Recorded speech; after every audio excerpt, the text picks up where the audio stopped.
My name is Scot Ackerman, and I'm a radiation oncologist here in Jacksonville, Florida.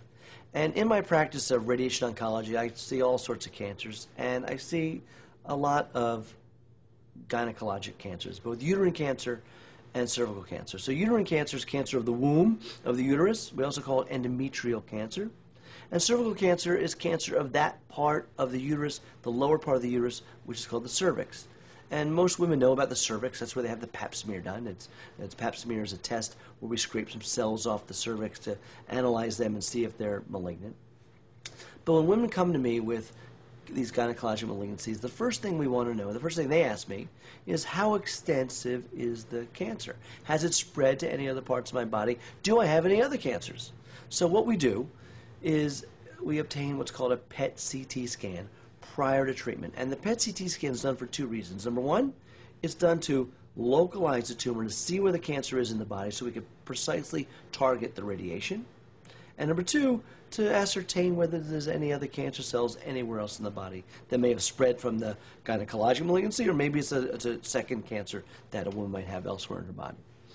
So let me tell you how the PET scan is done. It's really not scary. It's not that complicated. For the patient, it's very complicated for us, but not for the patient so much.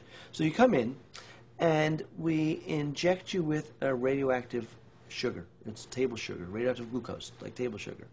You sit for about an hour, and that sugar goes throughout the body. And the sugar accumulates in areas of the body where there's a high metabolic rate. So it'll accumulate in the brain because you're always thinking, and it also will accumulate in cancers, in tumors that have cancer cells within them.